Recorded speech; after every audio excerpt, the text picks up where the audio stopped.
Well, hello everybody. Thanks for tuning in to my Let's Play on the 1.17 Caves and Cliffs Snapshot. As you can see, since last time, I've spent a lot of time torching this place up. I'm still getting some spawns, but not a ton. I want to move fast here, though, because if you remember, I found like 4 spawners. Now, 2 of them were close enough together where I can get a double spider spawner here. So, since I don't have a wide variety of blocks right this minute, I just kind of boxed it all in. We will redecorate once I get a little more blocks. But today we're going to just make it functional. And I marked the block here. You can see they're both on if I stand here or farther that way. Now, I'm going to box this in. As you can see all these sorts, I've been having one heck of a time stopping spider spawns from that one. I can't seem to get the light in the right spot. So I'm going to kind of work fast here because at any moment we could get in trouble. So the one thing I'm concerned about this design is normally I would push the kill box out a little bit so that we can have the spiders go under a section so they can't climb up the wall. It's because of the distance, that one is so high.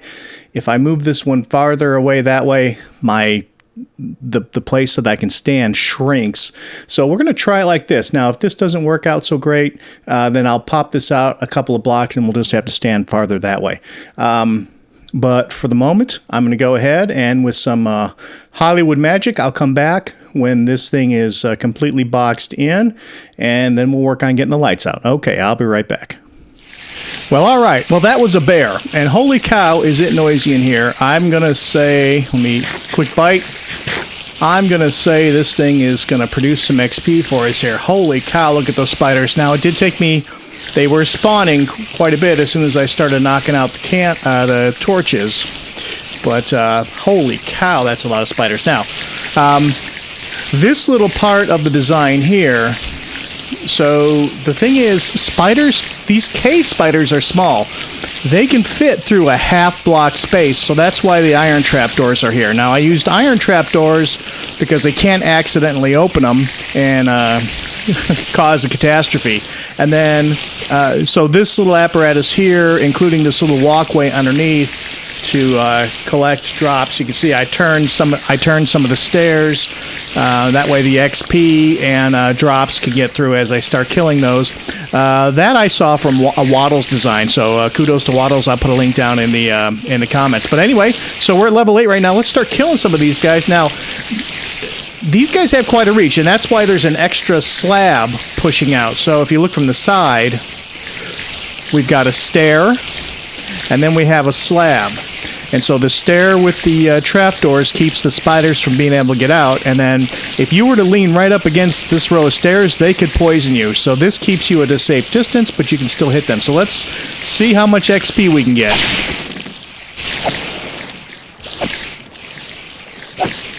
And this is one scenario where a Bane of Arthropods sword would actually come in handy really nicely.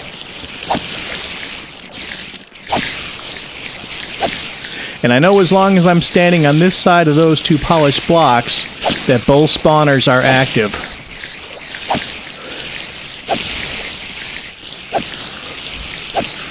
So with this weak unenchanted iron sword, it's taken me a few hits to kill them. So I did see some spiders climbing the walls when I was inside. But it seems to be a nominal amount. I mean, I've got, until I get a better sword at least, I've got way more spiders here than I can kill. Let's go down and see how much XP we can collect so far.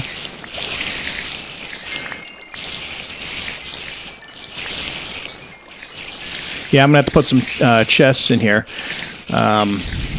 But holy cow, there you go. 4 levels right there. Spider spawner farms are not the best source of XP in the game. But when you find a mine shaft, it's a fairly easy source to get. Now we have a villager that trades string as well. So that's going to be good for us. All right, we're building up over here. Yeah, sometimes you can get poisoned when you make your run under there. So at any rate, 2 levels, and normally when you build one of these, it's a standard, pretty simple. You'll build a box around it, and you want 4 open spots of air on each north, south, east, and west, at least 3 above and at least 4 below. This one has a little bit more because of the placement of the 2. So the spawner that's higher, I had a floor, and I put the water against that firewall, pushing them this way. And the water stream ends at the wall you can see right where my crosshairs are, and they drop into this pool. And then the lower spawner, all the water is against the back wall, pushing it this way. And then so those spiders up there get pushed down into this water, and it pushes them right up against this here. And that's it. And then so what I had was a 2-block opening here, and I lined the top of it with slabs. The bottom I placed upside down stairs. And then every couple of stairs I turned. Oh, that's a fair amount of XP that has been accumulating in there. Nice. And this way, without getting too close and too much risk, you can collect your XP. Well, let's see if we got anything. Oh, those guys are going to come after me. Looking good. All right, so we went from, what were we, 8 to 18, fairly simply. Now, this would be much faster, like I say, if I have a Bane of Arthropods sword. And so you get the idea here. Now, once we've done some more mining and we get a bigger block palette, then what we'll do is we'll make this thing look really nice. We'll make a nicer kill room here. We need some storage for the drops, and we want to make it look nice. But for now, let me go ahead and show you a couple of the other things we have going on before we wrap up this episode. All right, let's see if we're going to get through here.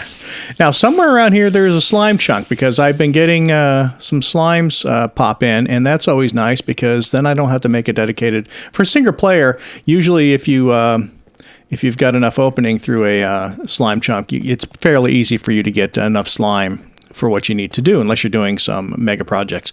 Also, like I said, I am getting some random spawns here and there, and I was able to capture a zombie here, and I named him. Maybe his name tag won't. There we go. Irony. Yeah, because he's going to be the zombie I use for the iron farm. We're going to do an iron farm, if not the next episode, the episode after that, because one of the things I'm struggling with the new ore distribution, there's some iron right up there, is I'm struggling having enough iron. That probably won't be a problem once the full release of 1.17 is, not because anything that's actually going on with this snapshot, but because as the new snapshots come out, I'm pruning the chunks. I don't like to do a whole lot of exploration around outside of this core area, because I'm really, when the update comes that allows the warden, I don't want them to be too far, and then so consequently, I don't wander too far from my core area, although I did want to show you one other thing that I came across. Although I am going all the way down to bedrock. We're going to change this. We're going to get rid of this, like I said. I think what I'm going to do is I'm going to make this my villager holding area, and we'll make it look real nice. We're going to make it so that when we jump down, instead of coming all the way through and falling out into this building, we fall out. Let me see. I've been working on a rough outline of this staircase here. So let me run up it real quick. Okay, so this is the tunnel that I jumped down, and we go all the way down there to that little safe house. What I'm going to do is I'm going to make this end here, and we're going to make this a nice little landing area here, and then to get all the rest of the way down, we'll make the staircase look real nice. And I've started this staircase. Now, this staircase will let you off at the level we've been doing our activities in the spider farm and all that. But if you keep going, the staircase winds around, and this is going to go all the way down to bedrock eventually. Now, I haven't gotten that far, and it serves a couple of purposes. Number one, it's getting me some block palette, a bigger variety of block palettes here, and so we can do some builds, because we're going to do some pretty big builds down here, and this is about as far as I've gotten so far. So where are we now? Let's see. Lowest block. Minus 37. Yeah, so we still got like almost 30 blocks where we can go lower still. And I'm curious to see what we found. Now, while I was up around this area,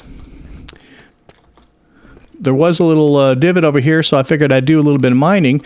And look what we found right below our spot. We found another one of these Amethyst Geodes, which is great because now I think in order for me to collect these and actually get the mature crystal, I think I need Silk Touch, so I'm leaving them. However, I break them without Silk Touch, then I'll get the shards, and then they can regrow. So, and of course, the blocks that spawn the crystals, you cannot move. If you, even with Silk Touch, if you break them, that's it. They're gone. They just break, and you don't get anything. So you at least have to leave these blocks here.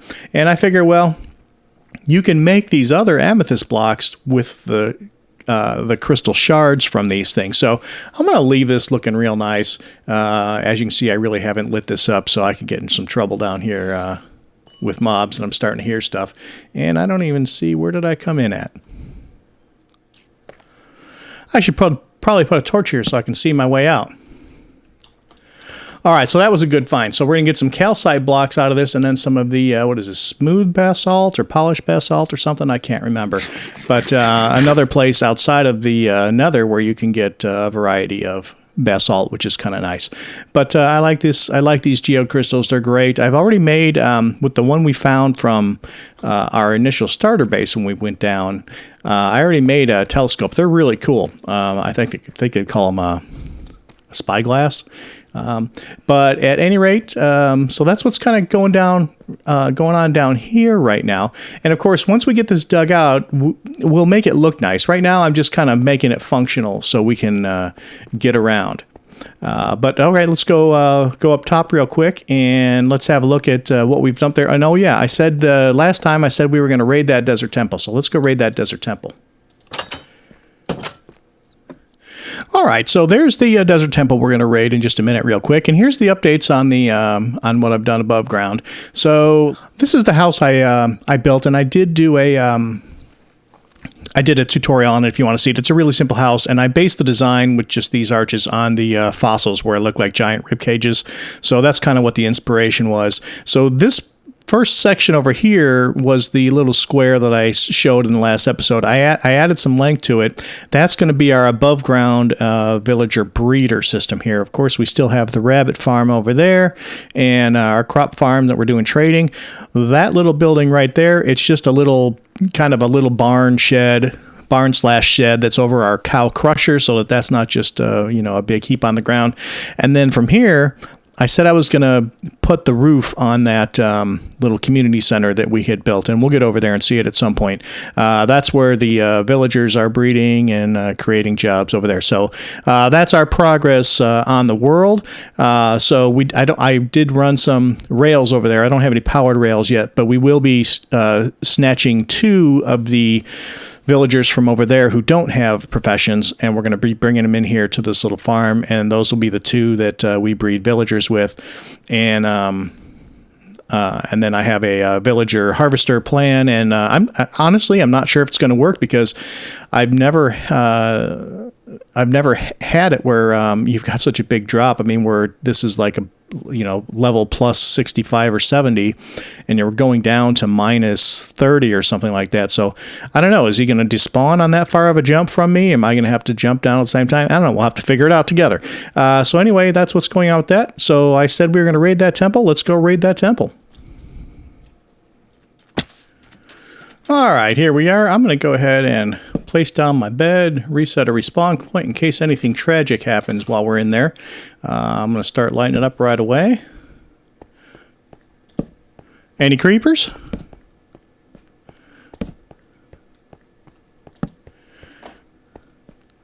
All right, we're looking pretty good.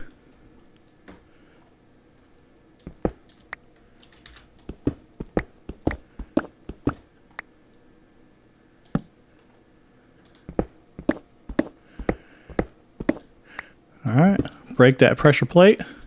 What do we got? Okay, a couple of emeralds and some sand. More emeralds, a book. Infinity, nice. We need that. Golden apple, that's always nice. A little bit of iron. And, ooh, an enchanted gold. You know, this is the second one I've found. There was another couple desert temples in between the starter base and this location. Silk Touch. Nice, because I have this right here. It's already got mending on it. We can Silk Touch it now. Okay, so let me just go ahead and let's see if I have enough room to just take the chests and everything.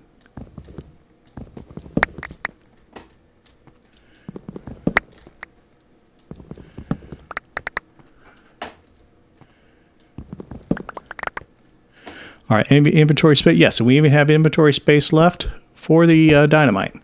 Let's not forget the dynamite.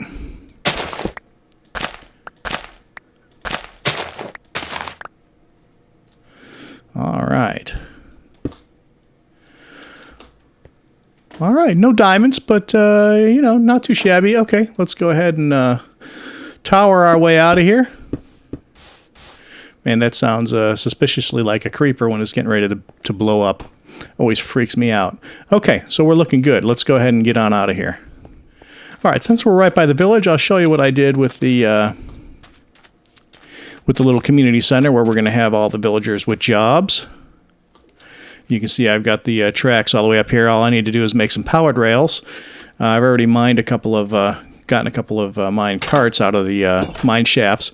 So we still got our golems are happy and healthy. All of our villagers are still here, and the community center now has a roof on it. So they're not, when it's raining, they're not sleeping in the rain. And I think that's going to wrap this episode up. So we're making some pretty good quick progress. Upcoming projects that are going to happen sooner rather than later. Like I said, iron farm. The other thing I've been struggling with a little bit because there's no mountains around here is coal, surprisingly. So maybe a mountain trip to gather up, really stockpile some coal. Otherwise, we are going to get ourselves an iron farm, and I also want to do an enchantment room. I have a fun idea for an enchantment room, and so we'll be working on that pretty soon. I think I'm going to put that down in the underground base. So at any rate, with no further ado, hope you enjoyed the episode, and I greatly appreciate you tuning in. If you're enjoying this at all, please like the video, consider subscribing to my channel, and I will see you in the next one.